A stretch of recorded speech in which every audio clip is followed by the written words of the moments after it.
o'clock, everybody. So would you all rise and do the Pledge of Allegiance with me? I pledge allegiance to the flag of the United States of America and to the republic for which it stands, one nation, under God, indivisible, with liberty and justice for all.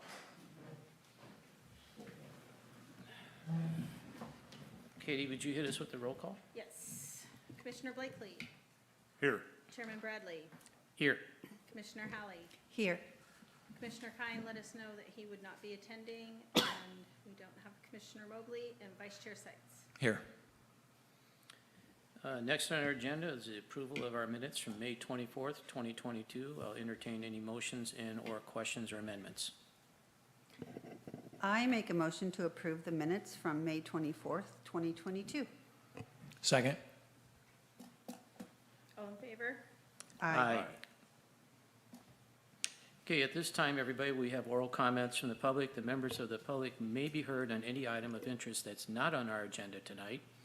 And speakers addressing the commission will be limited to 3 minutes per speaker, but please be advised that by law, the commission is not able to deliberate or take any action or issues presented during those oral comments. So I open the floor at this time. We have a big attendance tonight.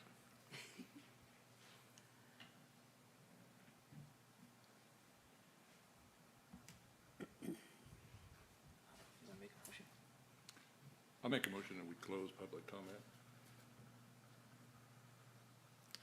I'll second. All in favor? Aye.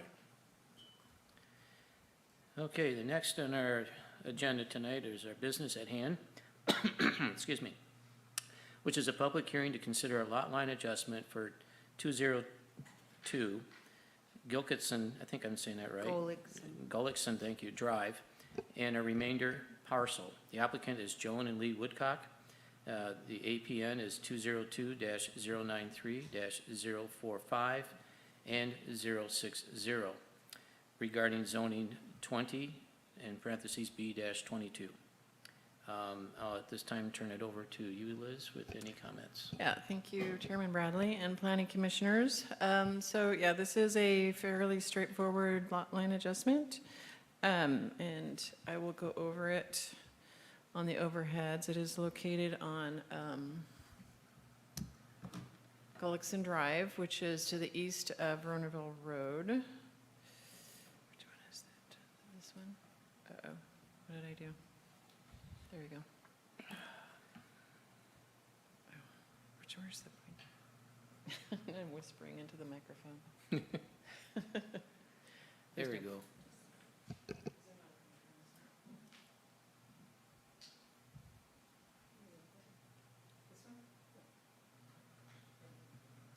Okay, now we're empowered.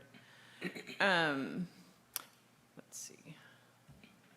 Okay, so these are the exhibits that are in your packet, so you did have a chance to look these over.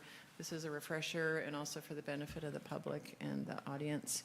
So Ronerville Road is on the left side of the aerial map, and then this is Gullickson Drive, a residential subdivision, and it kind of goes up the hill and around, and the project location is at the north end of Gullickson Drive there. And it does involve a residential parcel and then a larger remainder parcel that you'll see. We'll go over a few other items. This is just another kind of more clear parcel map to give you the context. Ronerville Road, Gullickson Drive goes towards the east and wraps around, and you can see all the residential parcels. And this one is on the last lot on the west side. And then the remainder parcel is, this is a portion of it, and this is the undeveloped portion of this Gullickson subdivision. So this remainder would be, it is intended that someday in the future, near or far, it will get subdivided into residential parcels as well. It's also zoned RE20, so it also has a half-acre minimum lot size. And then just as an aside, these parcels are, for the most part, smaller than a half acre. They were created with the planned development, and that's what the B22 overlay zone is. That's why it's RE 20, B22. It doesn't affect the parcel because it's, it's a minimal addition through the lot line adjustment, and it doesn't create a smaller parcel. It's a nominal increase. So this shows the overall. This is the entire parcel. So it does go further to the north than that previous map showed, but this shows the two parcels adjoining each other, the residential parcel in red, and then the remainder parcel in yellow.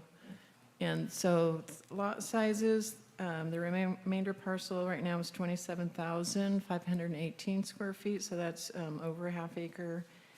And the remainder parcel is 24.89 acres, so almost 25 acres. And then the lot line adjustment will adjust a portion of the side parcel here by 4,500 square feet. And I will, I think we have the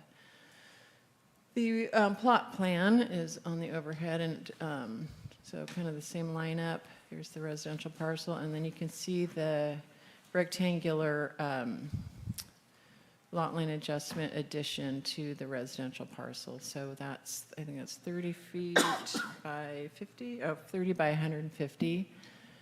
So it'll just add 4,500 square feet on that north side.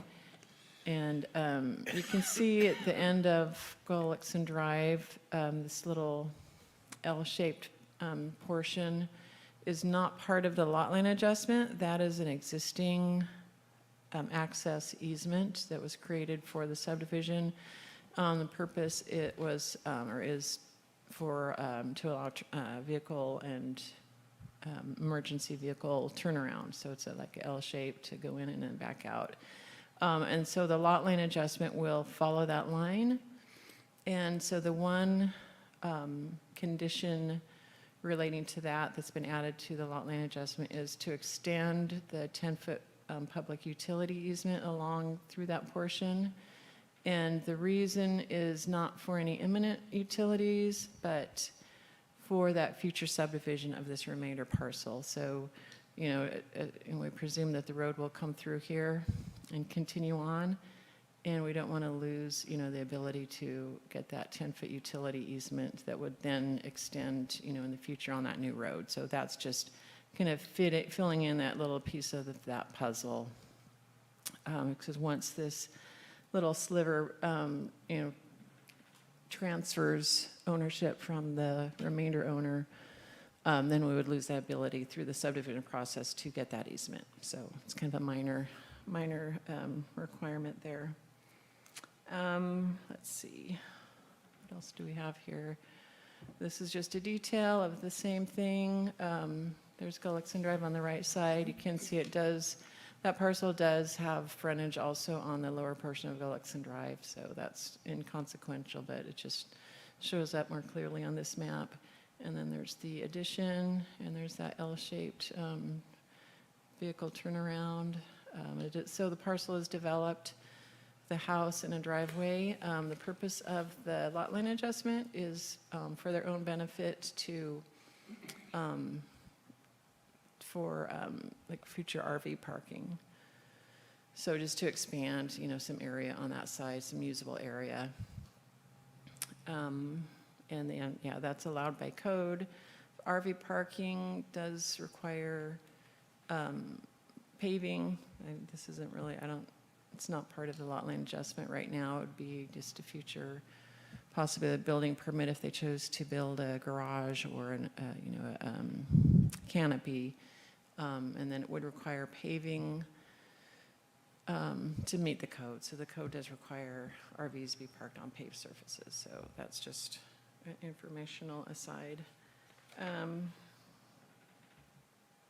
The zoning is the RE20B22 for that entire site down through that whole Gullickson subdivision, except for the frontage on Rooneyville Road where it's commercial thoroughfare. And then this is a street view showing the existing house, and then off to the north, I guess, that would be, it's relatively flat there where the lot line adjustment would take place. The slope goes down further to the north, it kind of goes down into a gully, but the lot line adjustment area is pretty flat there. And I think that's it, so I'll hand that back to the Planning Commission for your consideration. Any questions for Liz?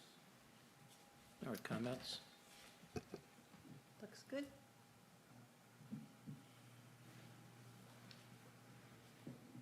Well, I guess we can entertain a motion then, if there's no questions for the applicants or for Liz. Did you want to, open the public hearing? I think? Sure, I apologize. Thank you for reminding me. I will open it at this time for any public comments. Please keep in mind when you do, you have a 3-minute time limit, and I would like it if you would, I would appreciate if you'd introduce yourself as well. Thank you.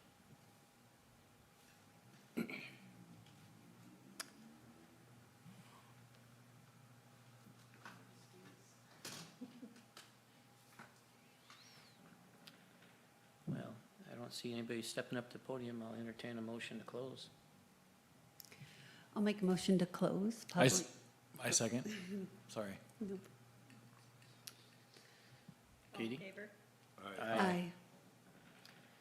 Mr. Chairman, I'd like to make the motion that we adopt Resolution P-2022-3087, a resolution of the Planning Commission of the City of Fortuna approving a lot line adjustment for Joan and Lee Woodcock. I'll second that. Roll call vote, Commissioner Blakely, Yes. Chairman Bradley, Yes. Commissioner Hallie, Yes. and Vice Chair Sight. Yes. Well, it's going to be a speedy night, I think. All done for you. Next on our agenda tonight is a public hearing to consider a recommendation to the Fortuna City Council to amend the Fortuna Municipal Code regarding state mandated procedures for SB 9 urban lot splits and 2-unit projects by amending Title 17 zoning regulations of the Fortuna Municipal Code, Chapter 17.09, and state mandated procedures in Title 16 subdivision section 16.04.070 urban lot splits. Liz, do you have any comments for us at this time? Yeah, I can just give you a brief presentation. If you recall, the SB 9 ordinance did come to the Planning Commission, and it was back in January initially, and you did make a recommendation. Actually, I'm sorry. First, in January, the City Council adopted an urgency ordinance for SB 9, so that's what we're operating under now still. And then I think it was in March maybe that the Planning Commission, it did get brought to the Planning Commission, and you did, not the urgency ordinance, but a regular ordinance, and you did review it and make a recommendation to the council, and then they heard that in April, and at that time, everything was and is all well and good, but they did ask that some of the design standards that are in the accessory dwelling unit ordinance, so they liked those and thought that they would fit into the SB 9 ordinance, and so they did ask that you consider those. By the Fortuna Municipal Code, any change in an ordinance like that goes back to the Planning Commission. So any change that the council recommends does go back for consideration to the Planning Commission. So that's why, that's one reason we're here. And then, of course, they, do want to know give you another opportunity to look at it. So just as a quick refresher, the overhead shows what an SB 9 state law created. The 2-lot development on one parcel, that's the middle scenario there, and then the SB 9 lot split, and then each lot can have a 2-unit project. So let's see. So here's the background. So let's see, it did go to the Planning Commission in January for a workshop, and then in February for the recommendation, and then it went to the council in April. So here we are on June 28th with the amendment to it. And once again, so minimum unit size on the 2-unit is 800 square feet. That's for just the development. It allows setbacks of as small as 4 feet. No short-term rentals permitted, so no Airbnbs on a 2-unit project. The state allows a minimum of 1 parking space, and not more. We can't mandate more than 1. So, again, the standards are pretty strict in that regard. And then the 2-unit projects don't require owner occupancy, whereas the lot splits do. The lot splits allow as small as 1,200 square feet for the subdivision, but each lot has to follow a 40-60 split. So the smallest lot can't be smaller than 40% of the original, not more than 60%, so it has to fit in there. The SB 9 lots cannot be re-subdivided, so we would record a notice letting future property owners know that there would be no further subdivisions. There's no requirement for off-site improvements or dedications except in pretty strict findings, pretty strict health and safety findings if we did want to require improvements, but the state law is kind of strict on that. We cannot require correction of non-conforming zoning conditions, and the property owner has to live there for at least 3 years, or at least they sign an affidavit that they have to. The intent is to, maintain stable neighborhoods and not promote too much rental, so that's why the owner has to live there.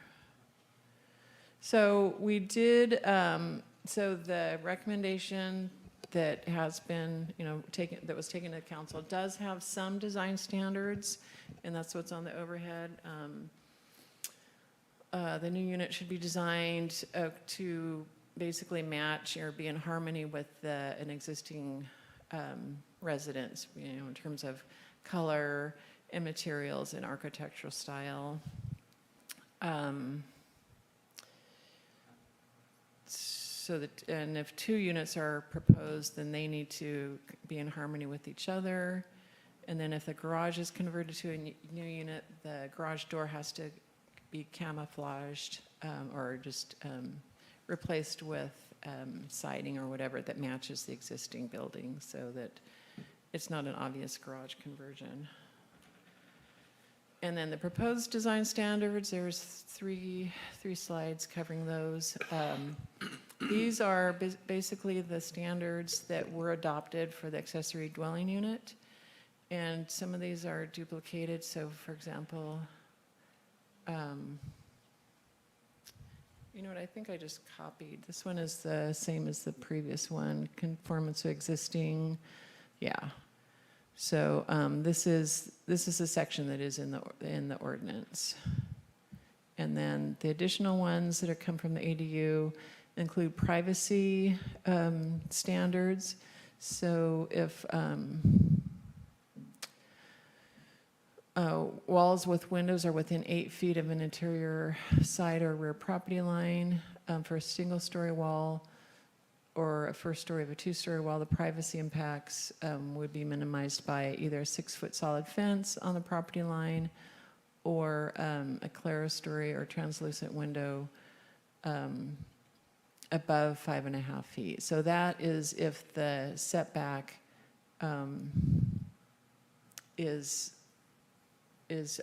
8 feet on an interior, like a side property line or a rear property line, just to minimize, the impact to the neighbors. And for a 2nd-story wall, windows facing the adjacent property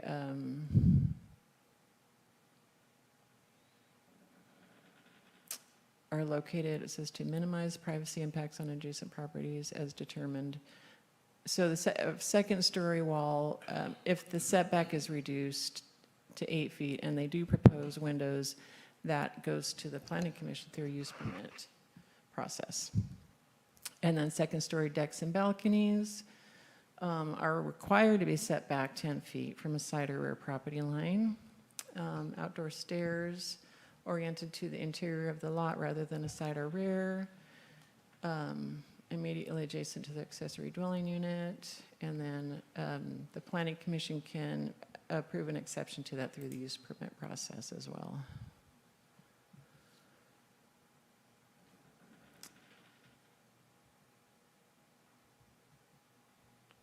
And then architectural details, these apply to either non-historic properties and historic properties. So let's see, primary exterior materials, same as a primary dwelling. And that's kind of the one that was on the first list. And that's for attached. Detached don't have that requirement, windows and doors. So basically, for the non-historic properties are the standards that I just described. And then for historic properties, that's defined as meeting like the state or federal, if it's listed on a state or federal historic properties list, then it has some additional standards to maintain consistency with, with the historic nature of those types of buildings. Oops. So really, those are the standards. I think they're kind of not minimal, but I think they're in keeping with the that first set that have already been recommended, and really, I think they're fairly simple to achieve. I don't think they're too onerous on any property owners or developers, but it just recognizes, especially with the reduced setbacks, if there is going to be a reduced setback, clearly that's something that's going to impact the neighbors, and I think it just gives, some measure of comfort that existing property owners, existing residents are going to be protected to some degree. So that's all I have. If you want to, or I'll pass that back to you for discussion. Okay. Any questions for Liz? I have a couple questions, Mr. Chair. When will the city council take this up for adoption? Presuming we pass it tonight? Yeah, Will it be at their next meeting? They canceled the meeting in the first week of July. So that's the 4th of July. They canceled that meeting, so it'll be the third week in July. Okay. And is there an example of a historic property in the city of Fortuna right now? Yeah, I'm not aware of any property that's been listed on any historic register. We do have one We have one, it's, on Hillside. no, It's not Marion Brown's house on, no, it's Hillside? sort of near N Street, I think. Up from the city parking lot, it's to the northwest, I think, in that area. It's a big Victorian with a Okay. really big yard, and it has lots of plants around it. Thank you. But I think that's the only one. So because that's they're closed. rare. That's a rare, that would be a rare. We don't Yeah. have any that are actually registered, and Okay. we should. right, and Thank you. Fortuna does not have a local registration, as some cities do. If we had a local registration, then those, Yes, so What- if the city does ever adopt one, then this would apply. okay, thank you. I'm comfortable with the materials that were presented in the packet and illustrated in the PowerPoint presentation, and make sense based on the journey that we've been on as the Planning Commission and the City Council, as well as the training that 3 of us commissioners received at the League of California Cities, if I'm saying that entity's name right. Liz, if we do our recommendation tonight, is that going to automatically include the recommendations from the city council with regards to, I think you were talking about the landscaping, or I forget now at the very beginning of your presentation, where they thought it was a good idea to keep that within, Yes, it will keep those. Those are in, because we're building on the original recommendation that's what I that you wanted to made, be yes. confirmed. So those are still in there. Okay, thank you. Any other questions or comments? If not, I'll entertain a motion. Public comment? Yes? Do we have to? We don't have anybody here in the public, or else I would open it up. Okay. So I think I will make an executive decision at this time. We don't have anybody seen in the audience, so. Perfect. Mr. Chair, I make the motion that we adopt ordinance 2022-3088, which is a recommendation that the Fortuna City Council amend the Fortuna Municipal Code by adding Title 17-zoning regulations, Chapter 17.09, state mandated procedures, and Title 16, subdivisions, Section 16.04.070, urban lot splits. I'll second. All right, roll call vote. Commissioner Blakely, Yes. Chairman Bradley, Yes. Commissioner Holly, Yes. and Vice Chair Sights. Yes. Well, the next thing on our agenda is any planning commission staff communications. Is there anything that we need to be updated on, Liz? Let's see, our next regular meeting is July 12th, and then there's a meeting on the 24th.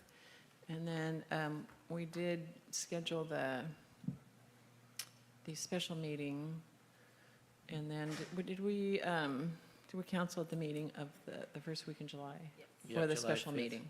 Yeah. So the next special meeting would be on July 19th, so, So tentatively, we're July 12, July 19, and July 24. yes. Okay. And we will notice those, of course. And the 19th is the special one, an Yes. afternoon session, yeah. Thank you. Okay. And again, the city council meeting of the 5th is canceled, but they will have their meeting on the 18th of July. And that's Okay. all. If there's nothing else, I'll entertain another motion of adjournment. I'll make a motion to adjourn. I second. Okay. All in favor? Aye. Thank you, everyone. Again, our appreciations to the staff. We appreciate Yeah. you guys. You may-